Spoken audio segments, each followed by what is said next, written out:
Entonces, si pueden abrir su cámara también para que podamos dialogar un rato. Eso es, yo también voy a abrir. Eso es.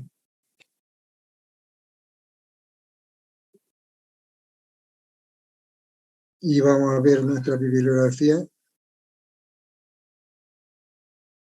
Esta sería el texto que vamos a utilizar para, ustedes van a tenerlo también, para el desarrollo de estas prácticas, de esta clase práctica.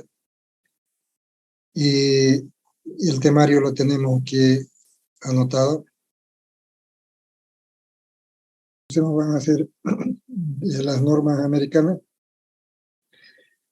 Los miembros a sujeto a atención, una vez que conozcamos los materiales y conozcamos sus propiedades físicas y mecánicas, podemos ya entrar al dimensionamiento.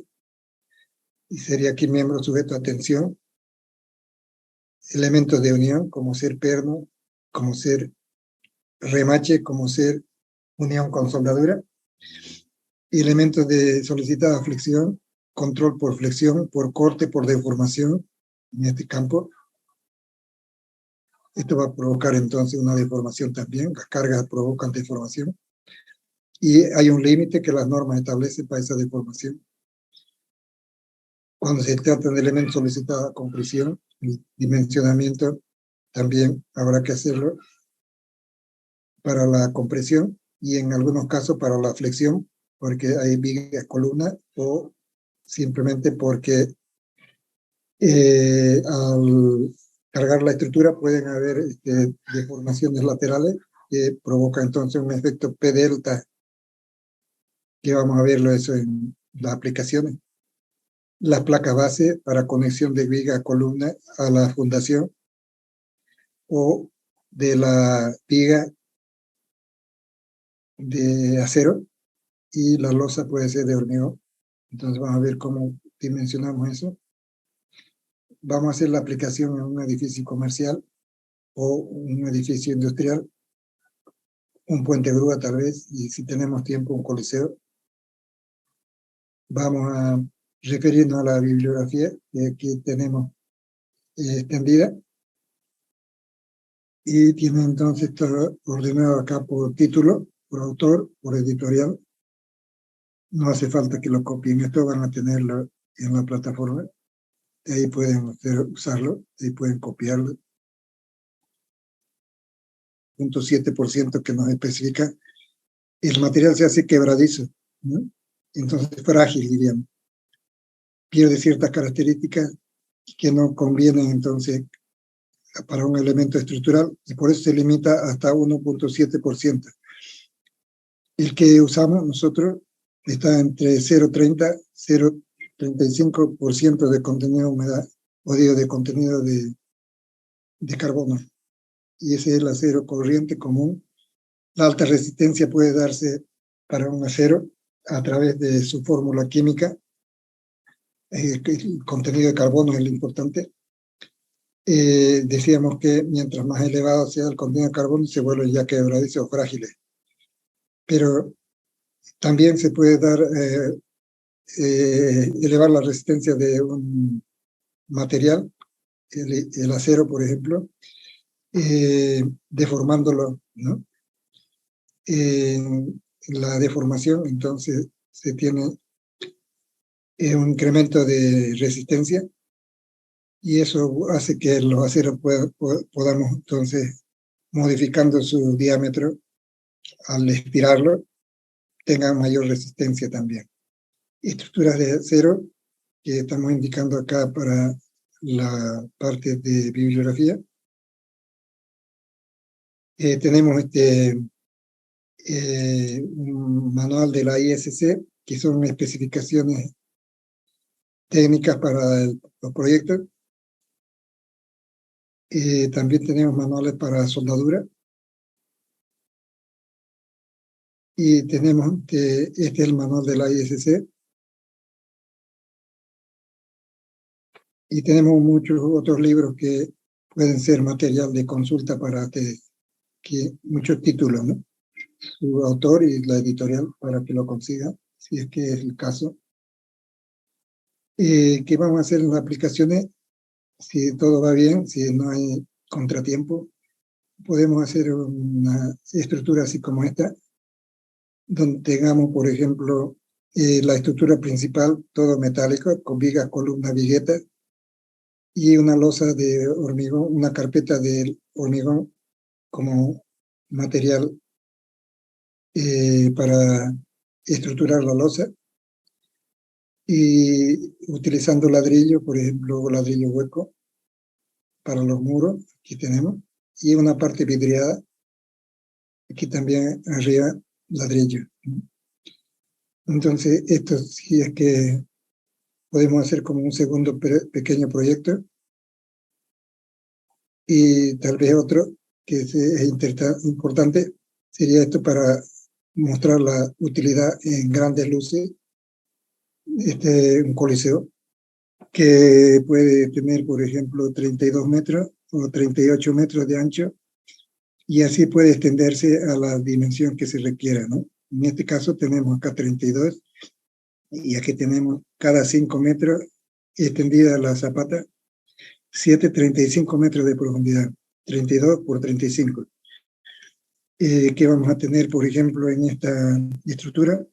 Un pórtico que va a estar de estructura mixta, este, que sustenta esta estructura de una cierta capacidad, y las fundaciones pueden ser variables, ¿no? Pueden ser zapatas, pueden ser pilotes, etcétera, etcétera. Entonces son alternativas que se dan. Y es bueno referirse también a los desafíos que tenemos los ingenieros para poder construir y calcular estructuras como esta, por ejemplo, que son estructuras antigravitacionales. Es decir, que lo lógico sería que sea recta, ¿no? Pero el proyecto lo marca así, es decir, que calcularlas, ¿no? Aquí tenemos la parte de estructura, ¿no? Y aquí cuando ya está terminada. Y entonces son edificios dos enfrentados y una avenida acá, esto en España, ¿no? Y la estructura, entonces, un desafío, decíamos, para el ingeniero, cómo calcularla, ver que ustedes todo lo que significa tener algo ya, y para qué determinamos la densidad, sería una de las preguntas que nos hacemos. Y entonces podíamos responderla entonces luego. A ver, ¿qué diría? ¿Para qué nos sirve la densidad? Vamos a preguntarle a Claudia Rodríguez Gustavo. Chura Rodríguez Gustavo. ¿Para qué nos sirve la densidad?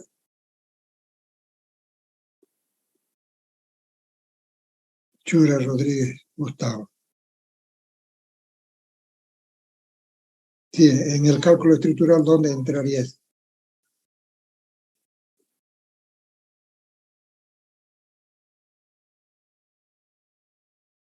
Ya, vamos a probar suerte con García Caballo. Buenas noches, ingeniero. Sí, ¿no? Ese nos sirve para calcular, ¿no? La cantidad de espacio, ¿no? Que puede haber, ¿no? La densidad. Ya, a ver de nuevo tu definición. Que eso que nos sirve para calcular, ¿no? Puede ser la cantidad de espacio, ¿no? De la materia. Espacio. Ya, vamos a ver que si puede estar de acuerdo Paniagua.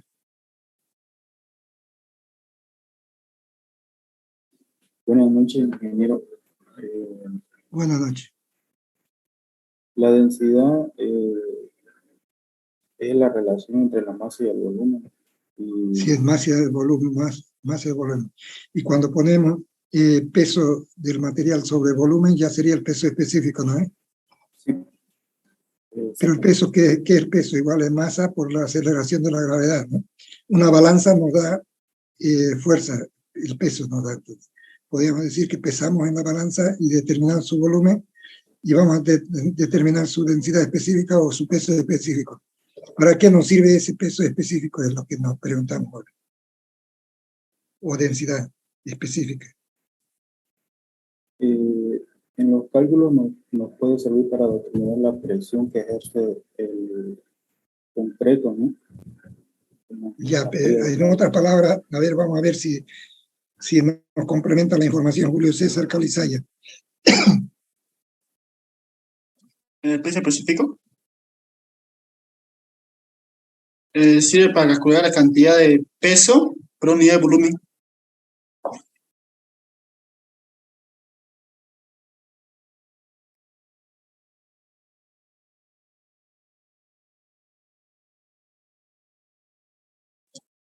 Ingeniero, está muteado. Ya, entonces, ¿qué sería? A ver si puedes definirlo. Es la cantidad de peso por unidad de volumen. Ya, ¿para qué nos sirve eso? El peso físico sirve para calcular la cantidad, el peso de dicha pieza. Así es, entonces, decir, para determinar qué, en otra palabra, Padilla. El peso muerto de la estructura. Así es, la carga muerta entonces de la estructura, ¿no?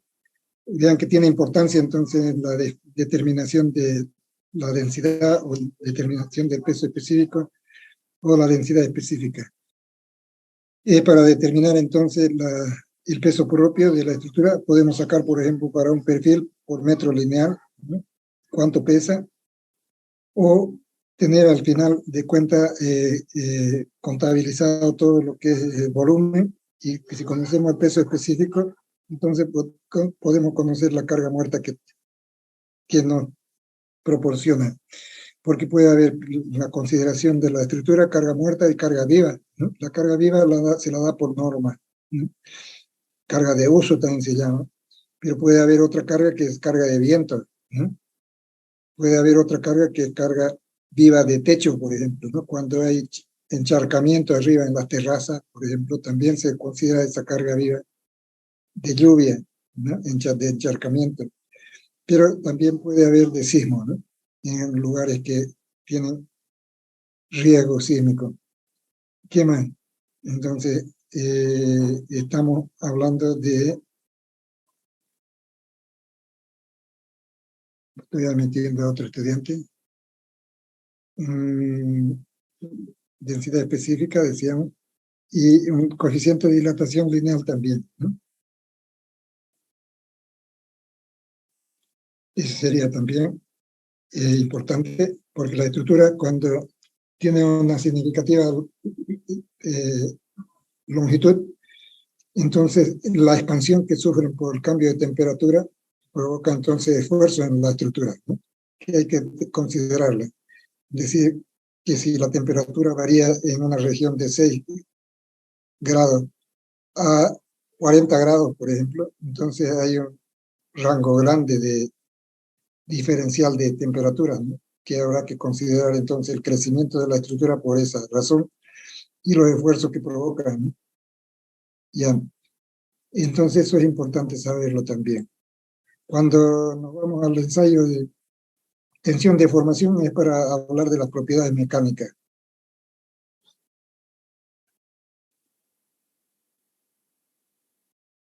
Estas propiedades mecánicas pueden ser consideradas de la siguiente manera, o obtenidas de la siguiente manera.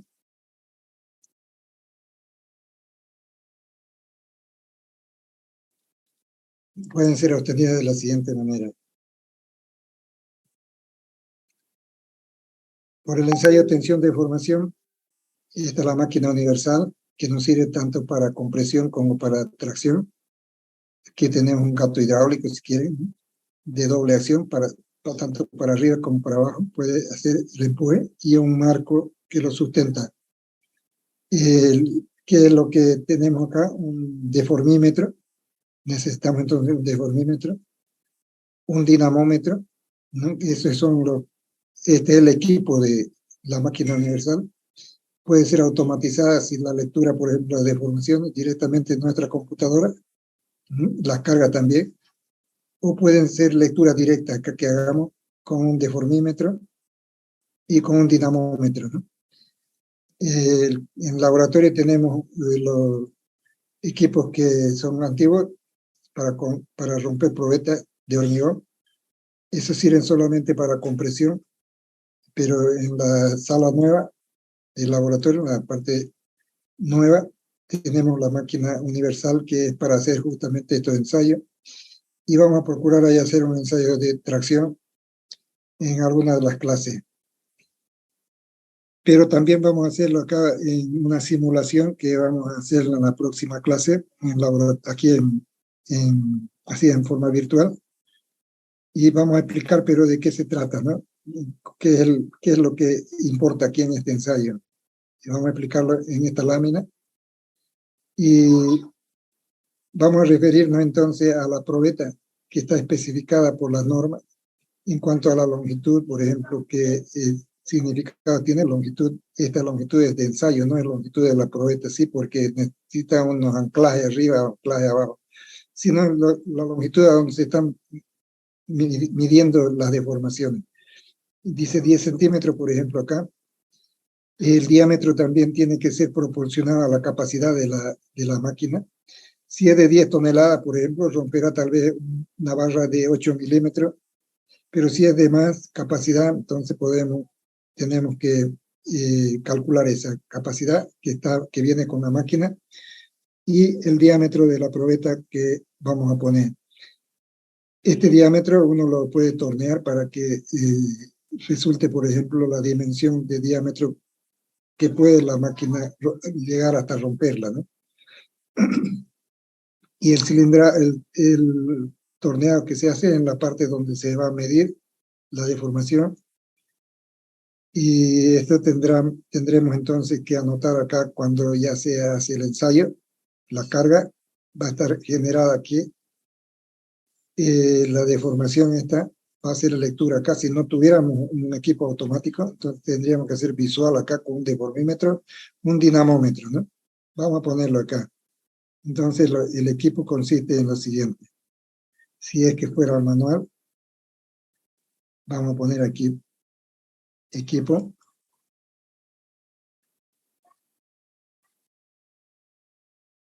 Y vamos a decir que es necesario un dinamómetro.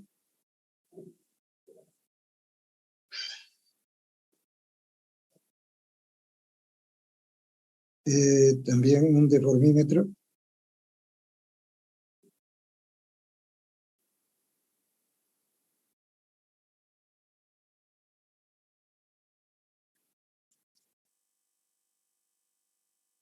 Un dinamómetro, un deformímetro.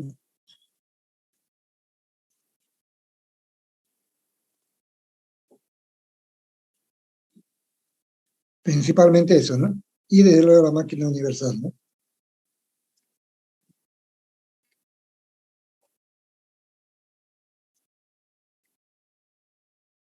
Todos los ensayos pueden hacerse en esta máquina.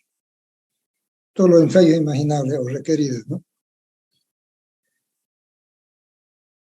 Eso sería en eso consistiría el equipo, ¿no?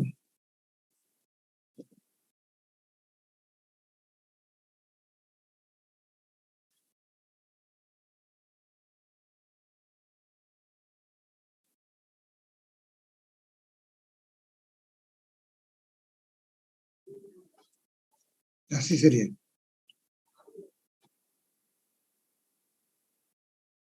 Eso compone entonces el equipo.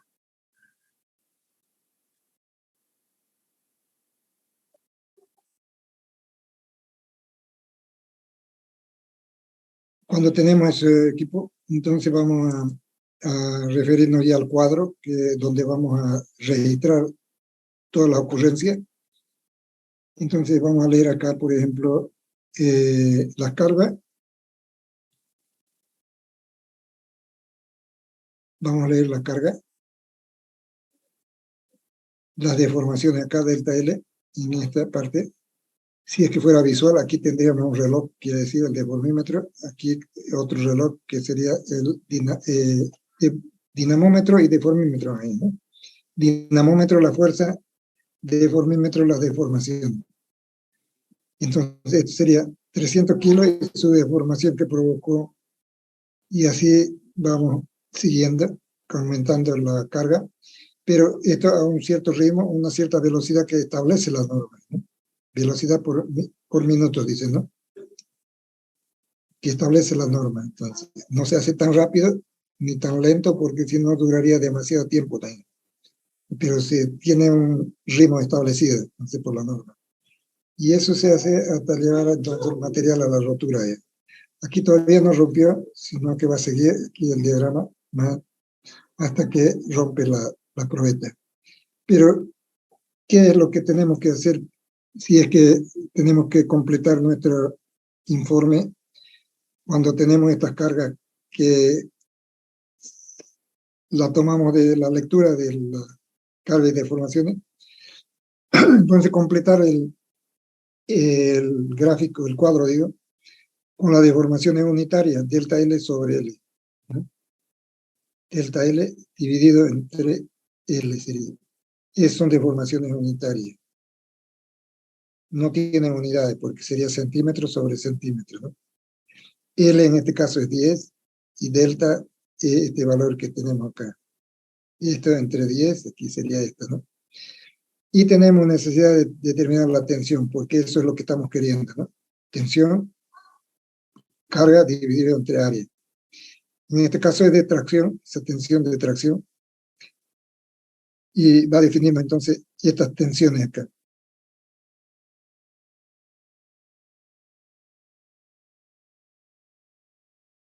Hasta que rompe la probeta, ¿no?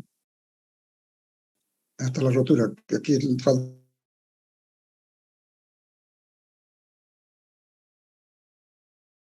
Está hasta la carga última nomás, no está hasta la rotura aquí.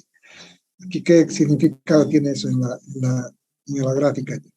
Esta gráfica se la puede modelar con el Excel, el graficador del Excel, ¿no? Poniendo aquí las tensiones y aquí las deformaciones, nos va a dar entonces la gráfica siguiente.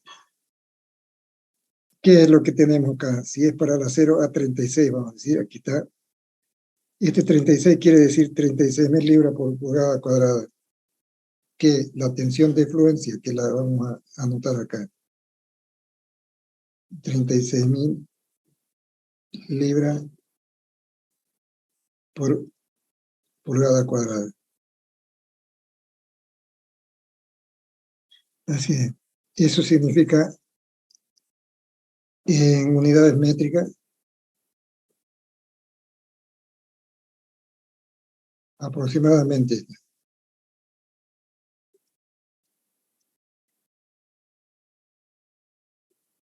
Haciendo las transformaciones, ¿no? Y la notación es una F mayúscula y E porque es un punto importante del ensayo. Entonces, 36.000 libras por pulgada cuadrada. Vean que el factor que podemos sacar para la transformación es 0,07. Ustedes pueden acordarse ese valor, multiplicar por esto y le va a dar aproximadamente esto, ¿no? Pero ¿qué es una libra? ¿Sí? También si sabemos cuánto significa por cuántos gramos es una libra, también podemos sacar por ahí, que decir también una relación rápida y para tenerlo en cálculo ligero, 2.2 libras, un kilocondio, ¿no? Por ahí también, ¿no? Podemos entrarle. Bueno, pero eso vamos a necesitarlo más adelante. Ya, ¿qué es lo que hacemos entonces ahora? Interpretar esta gráfica es lo importante, que vamos a definir las propiedades mecánicas del material. ¿Para qué estamos haciendo esto? Para poder entrar al dimensionamiento, ¿no? Desde luego ya tenemos estos ensayos hechos, pero es bueno que nosotros lo recordemos para que sepamos de la importancia, valoremos, ¿no? La importancia que tiene el hecho de conocer un ensayo de tensión de formación. Entonces estamos poniendo eso. Acá, estos puntos están definidos por estas coordenadas que nos dan acá. En la Y ponemos tensiones y en X ponemos deformaciones unitarias. Si lo ponemos así, delta L sobre L, entonces esta curva se ciñe, es muy ceñida a la vertical, ¿eh? Pero podríamos multiplicarlo por 100 o por 1000 para que se abra y nos dé más impresión de los resultados que se generan. Entonces vamos a decir que aquí 0, tensión 0, deformación 0, ¿no? Aquí van a ver que este punto ya tiene una deformación de 0,07, ¿ve? Ahí lo ve. P sobre A, punto dice 0,07, y la tensión donde estoy apuntando es 120.260 ya, kilopascales por centímetro cuadrado. Así nos vamos extendiendo, aquí cercano de 2000, ¿no? Ya estamos cercanos a los 2000. Y la Y ahí. A partir de eso ya el comportamiento del material es diferente, ¿no? Aquí, en este campo, no crece el diagrama en vertical, sino horizontal. Las deformaciones se agrandan. Influye el material, es la fluencia entonces que empieza acá, un límite de fluencia inicial y un límite de fluencia final, ¿no? Las tensiones se mantienen constantes aquí, ¿no? Sí. Cuando llegamos a este punto, es el punto de que en el que reacciona el material, hay un reacomodo de partículas y entonces la energía que se libera también es importante, se calienta, diríamos, el material, ¿no? Y modifica su comportamiento, ¿eh? Para bien, porque crece, la tensión aumenta, la tensión, hasta llegar a un punto donde consideramos la tensión máxima, ¿no? 4080 ponemos para los cálculos. Esta tensión máxima es la tensión última que llamamos, ¿no? Que no debemos sobrepasar. Entonces los límites para el cálculo es este, ¿no? Y el límite para el cálculo también es este otro. Que no debemos llegar a este punto para que el comportamiento sea todavía dentro del campo elástico, ¿no? Cuando pasa esto, ya se quita la carga y las deformaciones quedan permanentes. Cuando no se llega a esto, el límite de elástico, hasta el límite elástico se puede esforzar, y si se retira la carga, entonces vuelve a su dimensión original la probeta. No hay pérdida o aumento de longitud, diríamos. Entonces, cuando llegamos al límite de proporcional, que es otro punto que nos interesa, decimos que las tensiones son proporcionales a las deformaciones. Se cumple la ley de Hooke ahí en ese campo, ¿no? Pero son puntos muy próximos a este límite de fluencia, cercanos ya a este punto. Entonces, para el cálculo, que no sobrepase esto, este valor, para que no haya la deformación excesiva, pero que no sobrepase esto para que no se rompa también el material a esta tensión, ¿no? Entonces, para eso hacemos todo este cálculo. Esto nos limita entonces nuestro resultado comparativo, y nos faltaría definir el módulo elástico. También de este diagrama podemos sacar el módulo elástico. Decimos elástico porque se cumple hasta el límite elástico, simplemente esa condición, ¿no? Es una línea recta, dice aquí. Pero aquí ya no se cumple, ¿no? Y es simplemente para encontrar este punto que hacemos el ensayo hasta ahí. En cambio, sí, el límite elástico nos determina un módulo que llamamos módulo elástico. Y ese módulo elástico es la pendiente a esta recta, ¿no? Y como sacamos la pendiente de esta recta es la tensión dividida entre la deformación. Y podemos anotarlo así, si es que no está,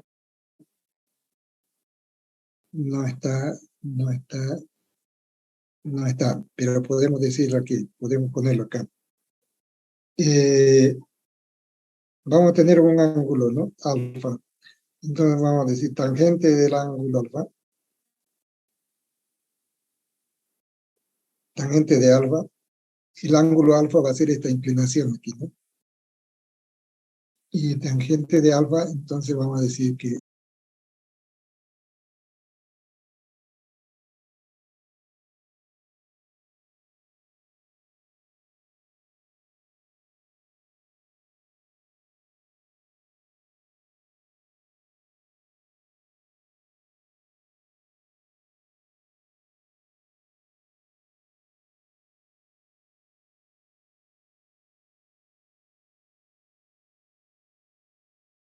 decir el módulo elástico el que estamos buscando. Tangente de este ángulo va a ser este cateto opuesto, ¿sí? Acá, sobre este otro cateto, ¿no? Entonces aquí tenemos esto dividido entre el épsilon. Era por aquí insertar y ponemos el símbolo. ¿Cuál es este épsilon? Épsilon. Este valor de acá, ¿no? Entonces, si es 2.500, por ejemplo, sería 2.500. Aquí, ¿cuánto es su épsilon? 0,012, ¿no? Entonces podemos poner aquí 2.500, 530, ¿no? Dividido entre 0,0012, dice. Es la deformación unitaria. Eso si sacan aproximadamente debe ser 2,1 por 10 a la 6.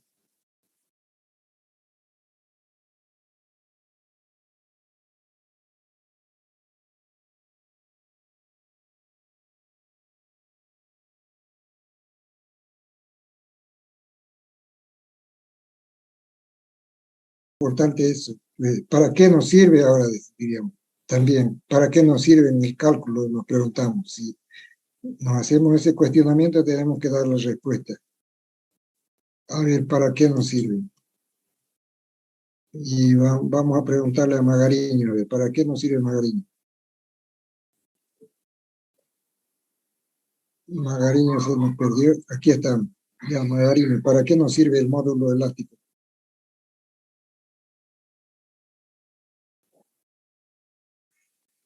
Tienes que abrir tu micrófono, Magariño.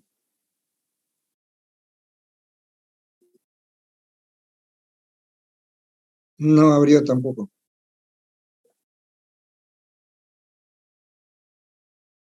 Ya, ¿para qué nos sirve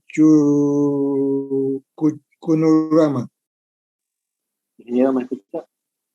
Sí, Kunurama, Gabriel. El ¿Para qué? módulo elástico sirve para saber las informaciones del material. Así es. Entonces eso entra en la fórmula para la deformación, ¿no? Deformación que debe cumplir un límite que está establecido por las normas. Esa es la importancia, entonces. ¿Y para qué nos sirven los otros valores? Es decir, de referencia, ¿para qué nos sirven estos otros valores? Para no sobrepasar dice, no sobrepase este límite, porque de lo contrario, si llega a él, las deformaciones van a ser muy grandes, ¿no? Y cuando hay un hueco, por ejemplo, la convención, especialmente en las uniones con perno, entonces se utiliza este límite también. Dice que hay concentración de tensiones en eso porque hay una pérdida de área en ese sector. Entonces, no pase este límite. Y es también otro control, entonces. Por tensión última, por fluencia se controla y por deformación con el módulo elástico. Ahora ya sabemos la importancia de las propiedades mecánicas. Así, el diagrama el ensayo para compresión casi sale lo mismo que esto, el módulo elástico también sale lo mismo. Por eso se utiliza el módulo elástico tanto para tracción como para deformación por flexión también. Y de esa manera entonces estamos dándole la debida importancia a lo que significan estas propiedades físicas, propiedades mecánicas. Ya, ¿qué es lo que tenemos luego? Nos piden que en nuestro contenido acá,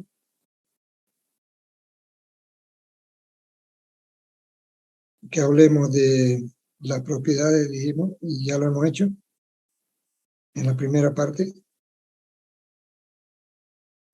Y los métodos de diseño que habrían que abarcar, decir que hay diseño por esfuerzo admisible, diseño por factor de carga y resistencia, si quieren anotarlo por ahí. DEA significa diseño por esfuerzo admisible.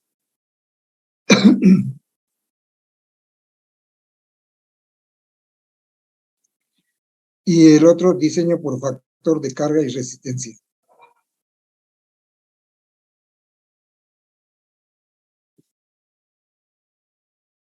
Y esto es de inglés, ¿no? Esto es inglés, ¿no? Significa lo mismo, diseño por factor de carga y resistencia.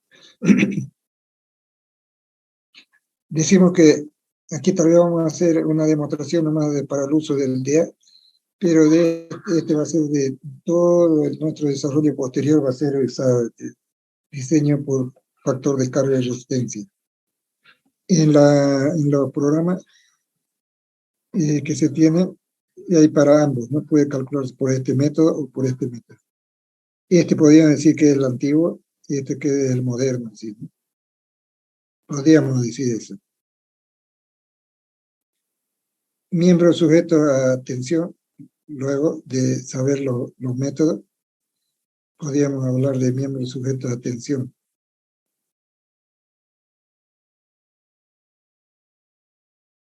Vamos a ir a esta parte. Vamos a irnos a fabricar nuestros perfiles. Esto es lo que hay que memorizar entonces como resultado. Fluencia, tensión última, 4080, módulo A. Siempre va a aparecer esto de aquí para adelante, ¿no? Y el peso específico también, que debe estar por acá, 7850. No está por acá. No está por acá.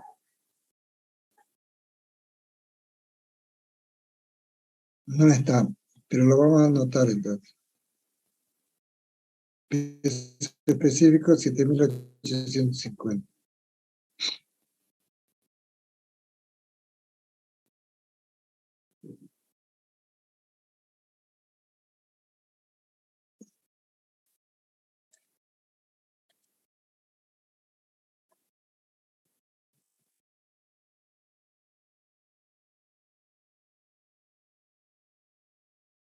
Este es del ensayo de tracción, la longitud, el diámetro, la longitud, y vamos a ponerle aquí entonces peso específico también.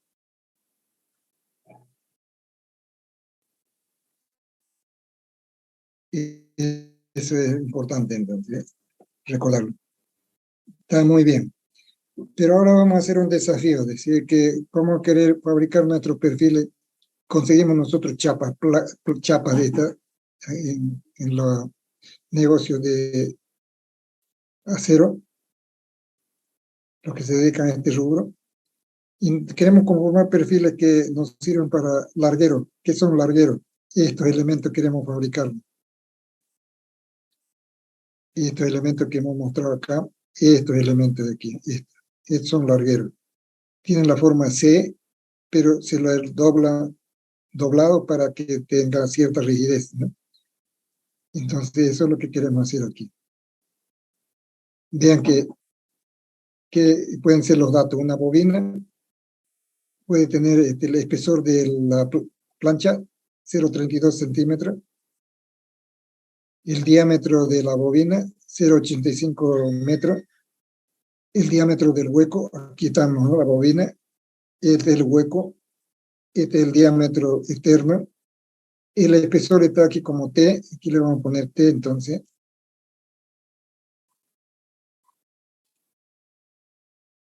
T de esa bobina,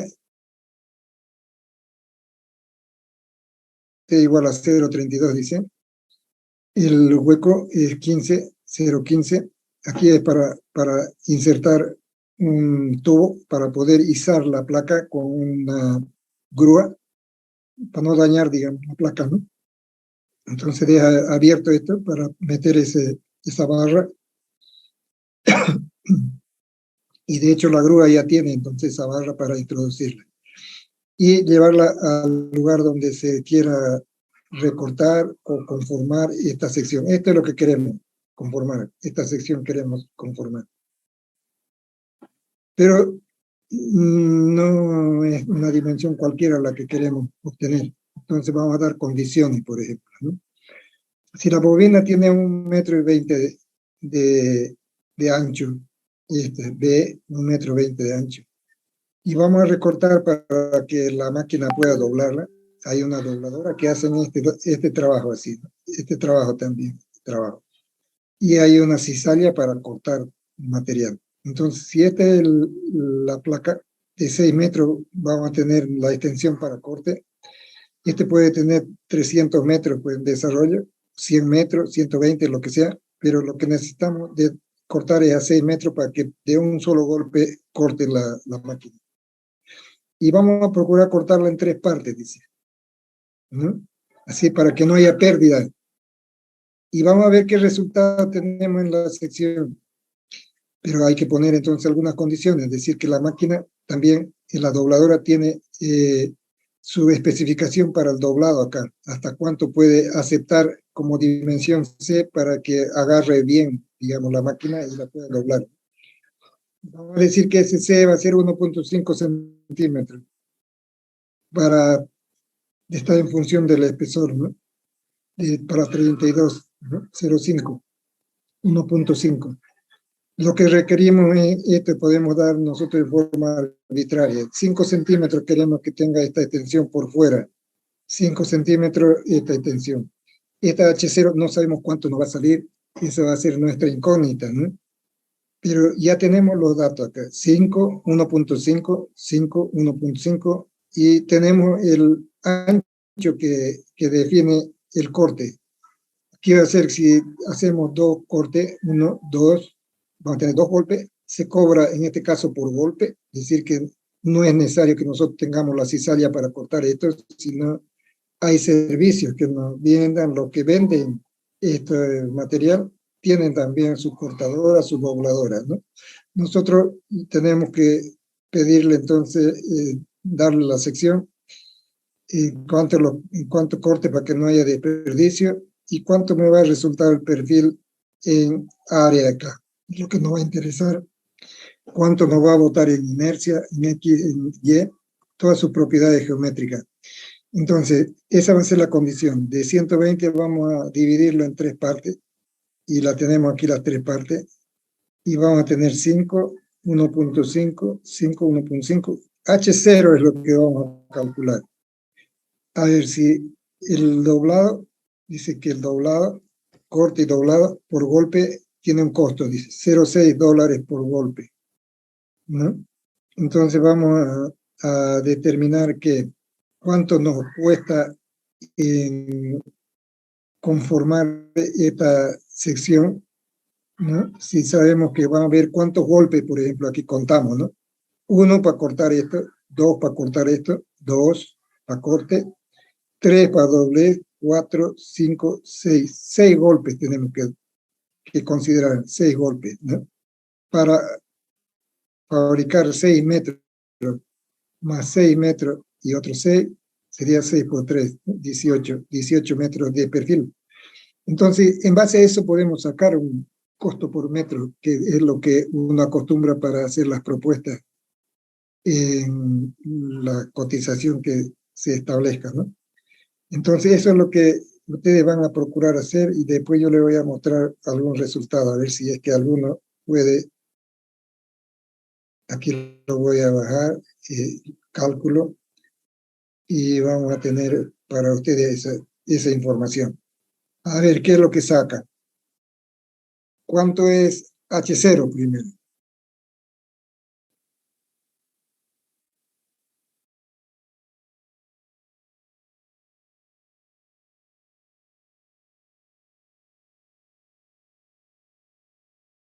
Porque para sacar la propiedad de la sección, vamos a necesitar el H0.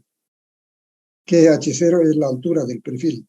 Por fuera es todo lo que estamos indicando. C también es por fuera. Aquí es por fuera. Y donde se pueda medir, ¿no? Aquí también.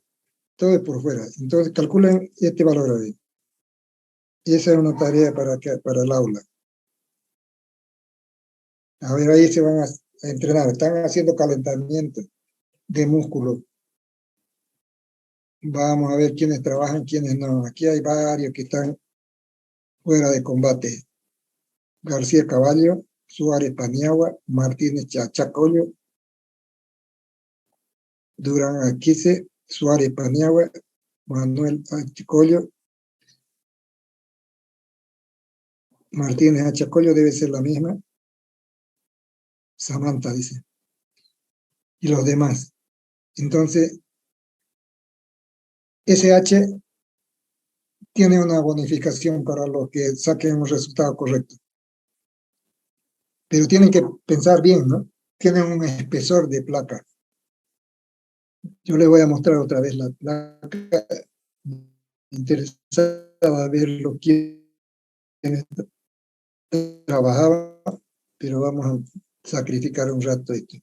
Y lo vamos a dejar ahí para que tengan el espacio libre para de observación. Otra vez repito entonces la importancia.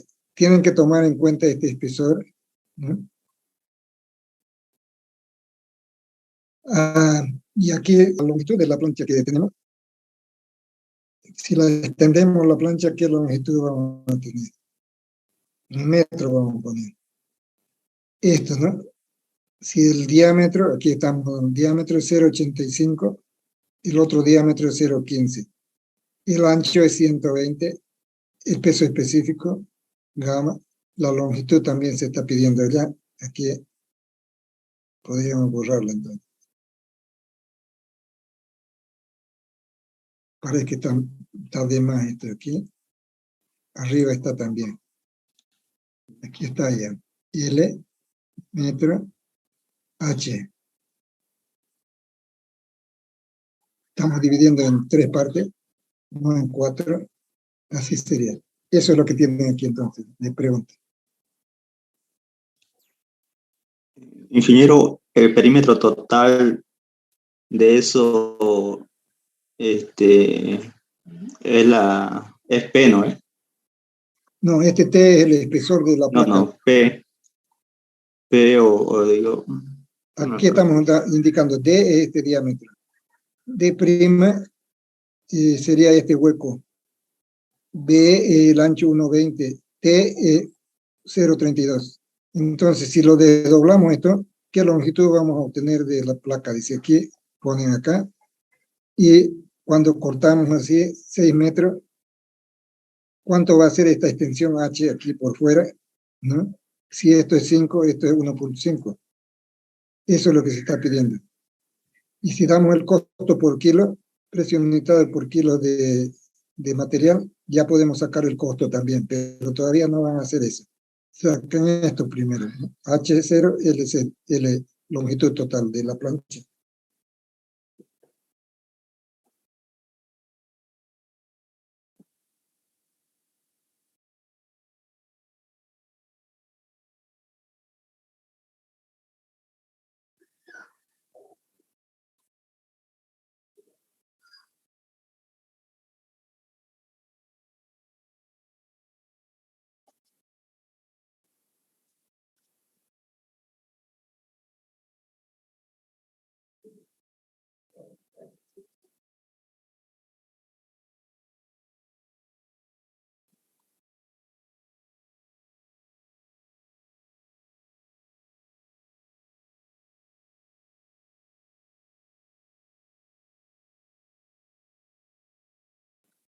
Ya, se entiende que tiene importancia la asistencia, se entiende que hay un control perfecto a través del Zoom de la asistencia.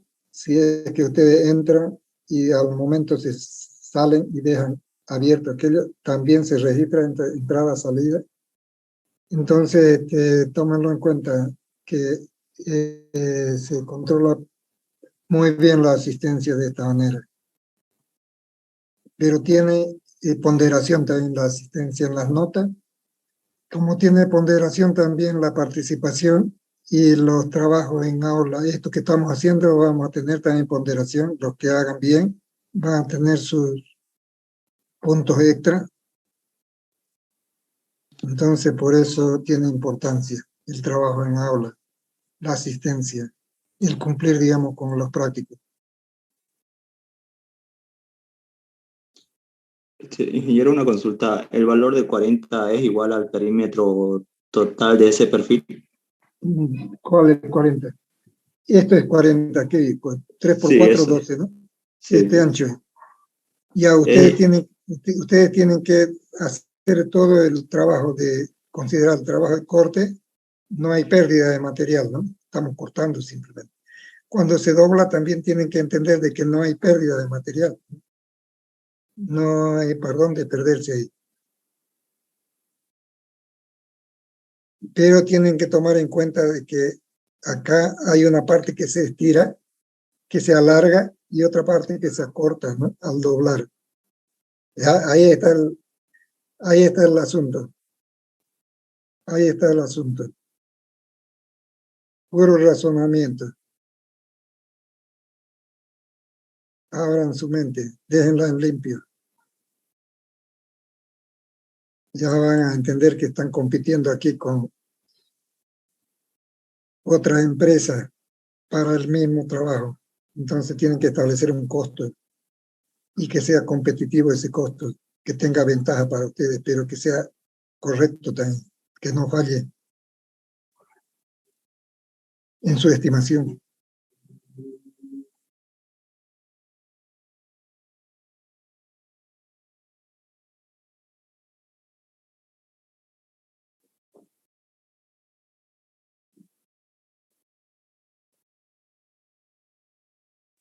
Ingeniero, Sí, el H sub 0 me salió 28,25 centímetros. como Arona, ¿no? 27 28,25. centímetros. 27 sale. Bueno, a mí me sale.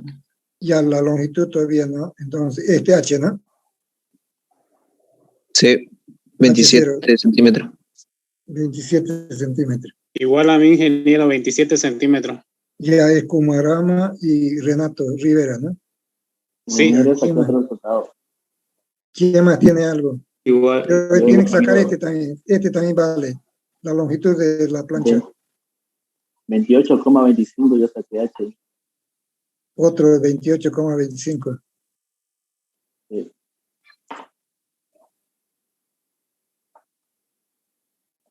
Aquí vale la pena ya los milímetros también. Anotar los milímetros también.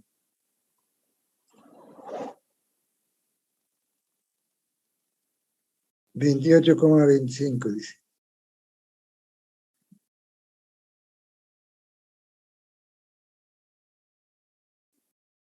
Son dos resultados que tenemos. Si hay algún otro. Ya ahora los que ya hicieron eso tienen que buscar la longitud.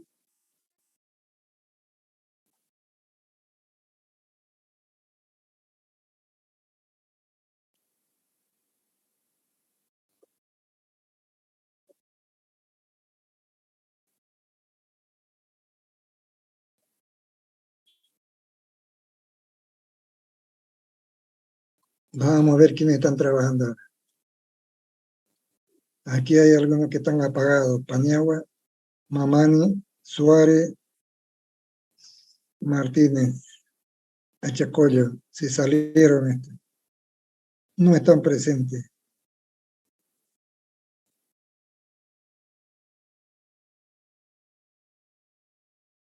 Dejaron abierta su asistencia.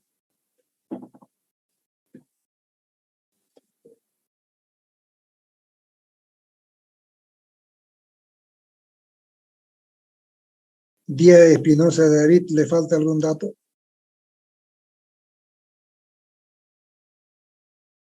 No, estoy pensando cómo hacer la longitud. Ya.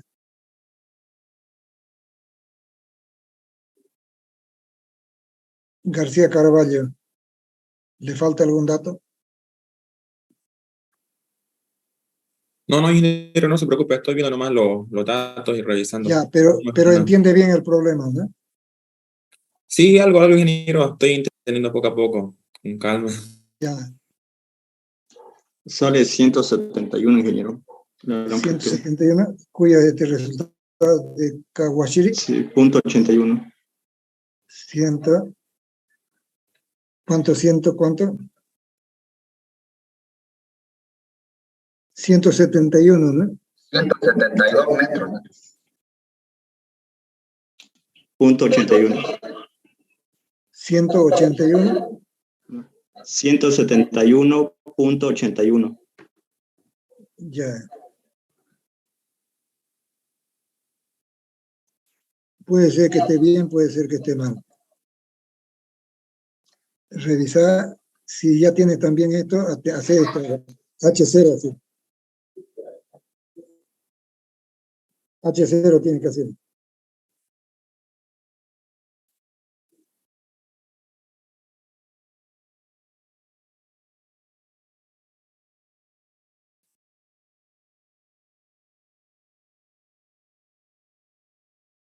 Ya qué es lo que pregunta Kawashiri. Ah, no, eso ya lo habíamos sacado en ingeniero 27, o quiere otro valor más. No, es que ya me puso un mensaje aquí, ¿qué era lo que pedía? No entiendo. El H0. Ah, eso tiene que calcularlo, no es dato. Uno tiene que calcularlo en base al doblez que le está haciendo acá. Sí, lo calculé y sale 27 centímetros. Ya. ¿Y cuánto cuesta por golpe también? Si ya tiene eso, y el precio unitario por barra es $97 por kilo, aquí entra el peso específico, ¿no? Para saber cuánto pesa esa plancha en total. ¿Y cuánto longitud del larguero vamos a calcular? También, si saca de 6, saca 18 metros, de su cantidad esta que tiene acá, va a sacar tantos metros lineales de larguero, pues, ¿no? Y hasta ahí vamos a hacer este ejercicio. Y si no lo acaba, van a tener que hacerlo para la próxima y traerlo como una pequeña primera tarea. Y a la base les están dando sus colegas que han calculado algún valor, que lo vamos a verificar si está bien. Y lo demás ya lo calculan ustedes.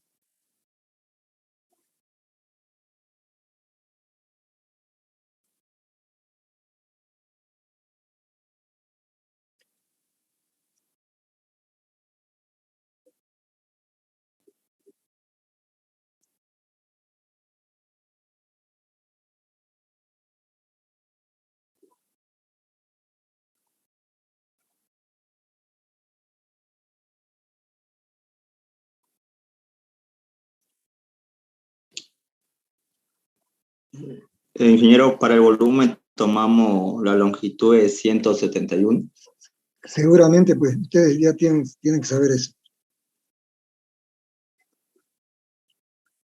Es vacío, la parte de 15 es vacío, ¿no?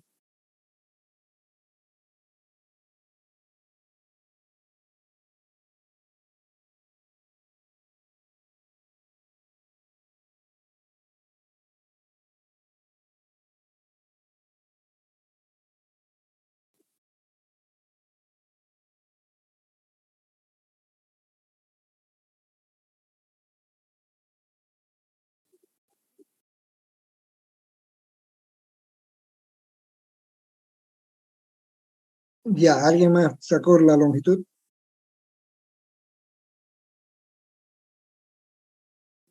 Es lo más fácil, ¿no? Puro razonamiento. Que tienen que acordarse que cómo se determina la sección de un cilindro, en este caso sería así, con estas dimensiones, ¿no?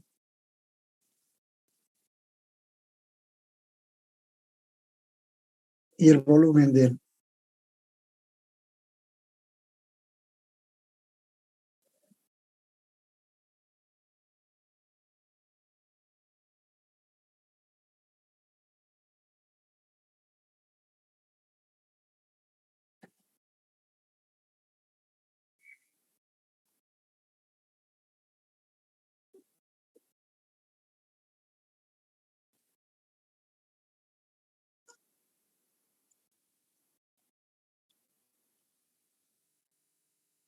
Y a los que dieron del doblado fueron Kawashiri, me diste el resultado del H0 Sí, ingeniero. y también resultado de la longitud. Sí, ingeniero.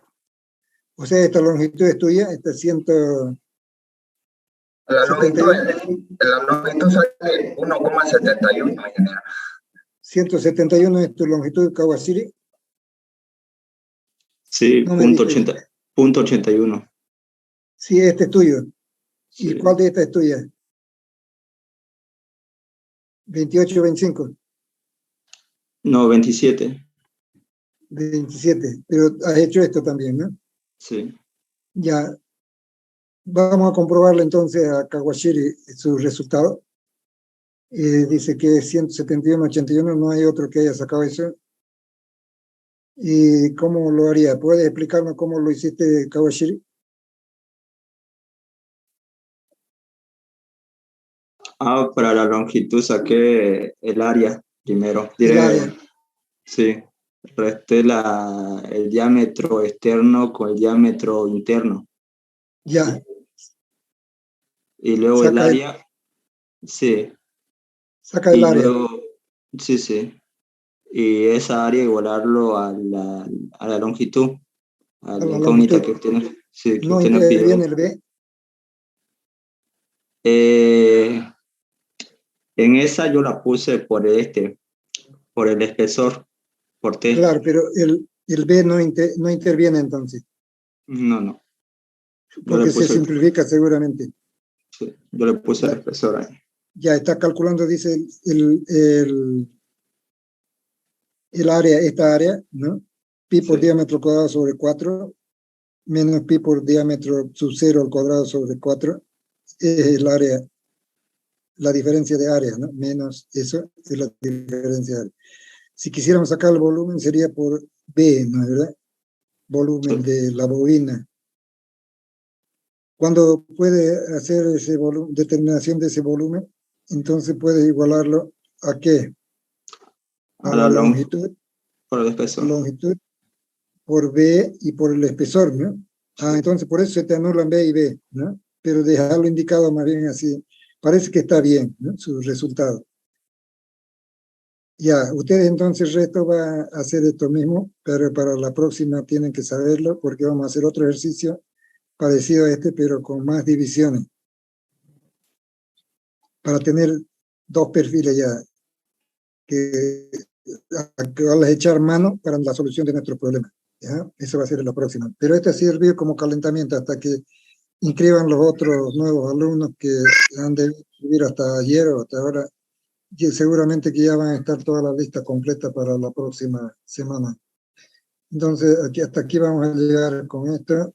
De las planchas que tenemos de espesor 0.32 es $1, vamos a ponerle, no 0.9 está en nuestro planteamiento, pero $1 vamos a poner por metro, o digo por kilo, ¿no? $1 por kilo, se comercializa por kilo también la plancha. Con eso entonces la completan la información, sacan un costo por metro. Yo puedo cobrar $9 por metro si quieren, ¿no? Así le va a salir. Otro sacará $7, vamos a ver quién tiene razón. Pero la competencia le va a obligar a que descubran el precio justo, exacto, para que tengan posibilidad de competir con sus pares que hacen propuestas, con otros ingenieros que hacen propuestas también para la construcción. Vean que ustedes pueden tener un negocio de este tipo, una pequeña empresa para hacer construcciones metálicas. Entonces tienen que irse preparando para poder montar así una empresa que se va a demandar con tiempo mucho.